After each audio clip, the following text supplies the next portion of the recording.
Why, I oughta... Save the speech, pal. I've got things to do. I wish I could. I should have. I didn't mean to. Subject continued his activities as before. Peter, dear, you know that microscope you've always wanted? Your aunt and I bought it for you this afternoon. Gosh, that's terrific. I've got to tell them about Spider-Man. And I will. Well, someday soon. Real soon.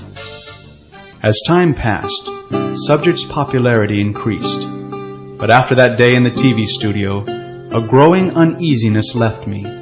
Him, upset and agitated. The subject knew something was wrong. Something bad was going to happen. And then, one night a few weeks later, it did. Huh? A police car? In front of our house? What's wrong? Bad news, son. Your uncle surprised a burglar. He's been shot. Murdered. Uncle Ben? Dead? No! It can't be! Where's the creep? Who did this? Where? Well, don't worry. We've got him trapped at the old Acme Warehouse. He can't escape. Your aunt is next door. Her neighbors are looking after her. You should... Son? I've got to get him. I know the Acme Warehouse. It's been deserted for years. The killer could hold off an army there. But he won't hold off Spider-Man. Subject experienced disorientation. Subject became agitated and Subject... Oh, what's the use? He's in there somewhere, but he'll pick us off like flies if we charge him. All I gotta do is hold him off till the moon goes down. Then I'm out of here. Think twice, creep. I've tried so hard to be objective about all this, but I can't do it. Huh? What the... Surprise! This isn't some stupid high school science project. This is my life. Not half as surprised as you're going to be. You must be seeing things. Gotta get away. Gotta hide. I hoped if I wrote this as a term paper, knowing I'd never submit it, I'd feel better about what happened. Hide? Haven't you heard, pal? You can run, but you can't hide. Not from me. Never from me. Now let's... That face. Oh, no. It's the thief who ran past me. The one I didn't stop when I had the chance. Maybe I do. It helps to see it, though, in black and white. Hate to risk it, but we'll have to rush in. Captain, look. Like I said, this isn't a science project. It's my life. It's the killer! On a spider's web? And I guess life, like a science project, is about learning lessons. My fault. Oh, my fault. If only I'd stopped him. Uncle Ben would still be alive. So, what lesson did we learn today? I learned, with great power must come great responsibility. And I learned, life's lessons cost more than a broken test tube.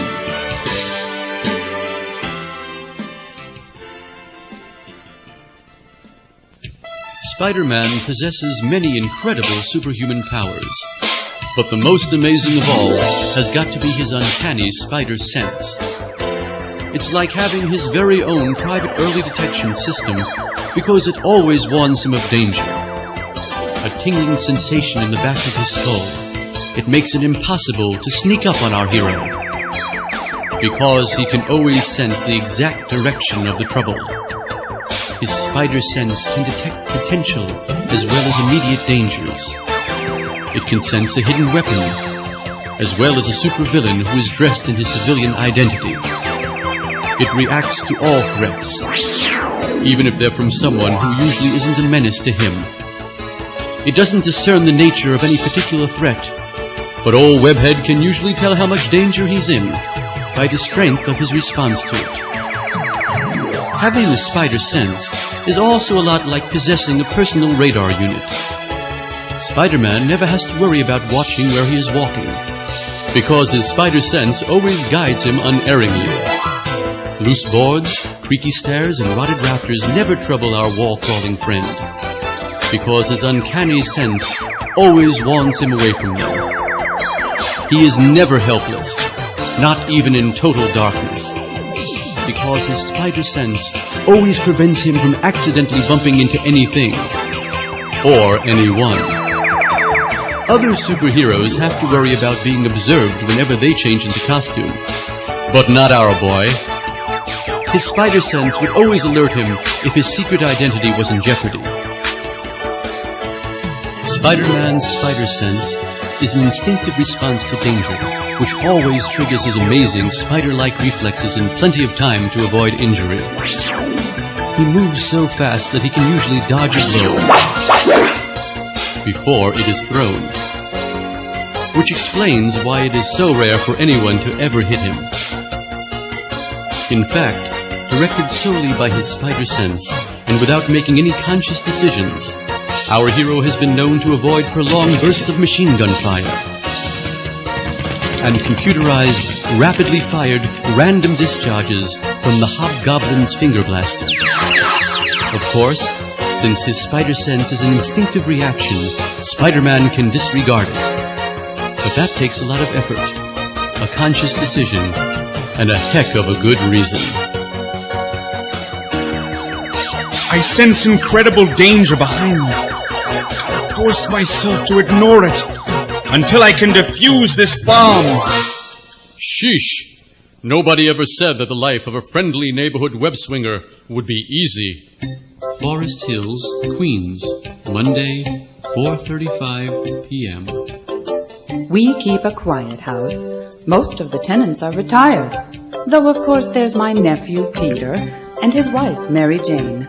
But they're quite well mannered for such a young couple. That's my nephew there with his Uncle Ben. Of course, he's only a boy in that picture. The kid's uncle? Where's he? My husband was killed by a burglar some years ago. Hey, that's rough. Neighborhood really went down the tubes, huh? Oh, it's quite a nice neighborhood. I'm sure you'd enjoy living here, Mr. Oh, dear, how silly of me. I forgot your name. Katzenberg, Mrs. P. Nick Katzenberg.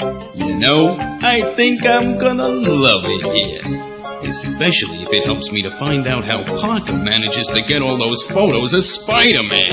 I really hate that kid. I just love to prove collusion between him and the web-slinger. That would ruin his rep, but good. And fix me as the Daily Bugle's #1 photographer. None of the other tenants are home at the moment, Mr. Katzenberg. And since the room you'll be renting is such a frightful mess, I'll let you look at my nephew's room. Your rooms are almost identical, you see. And I'm sure dear Peter wouldn't mind. So, this is the kid's place, huh? Where's he now? Goodness, I don't know. He should have left school hours ago. Maybe he's hitting a few bars on the way home. Mr. Katzenberg, I assure you my Peter does not indulge in hard liquor. Okay, I hear you. The kid's a saint. Don't get a hair up your nose for the love of Mike. What precisely is that supposed to mean, Mr. Katzenberg? It means I had an old aunt just like you. And she felt about me the way you feel about the kid. As far as she knew, butter couldn't melt in my mouth. Mr. Katzenberg, what do you do for a living? I'm a photographer. Really? So is my nephew. Now, ain't that a coincidence? I wouldn't care to say. Perhaps I've seen your work? I'll bet you have, sweet old dame like you. Bet you read all the tabloids. Ever see the National Examiner? I thought so. Mr. Katzenberg, I'd like you to leave. What'd I say? What'd I do? You as much as called my nephew a drunkard, Mr. Katzenberg. As for the rest, if you don't know, there's really no point in my telling you, is there? Sheesh, what a crazy old broad. Forest Hills, Queens, Monday, 5 p.m. Oh, Peter, dear, there you are. How was school? Hard, but good.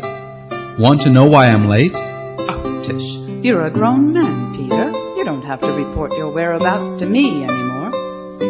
Peter, dear, what do you think of those supermarket tabloids?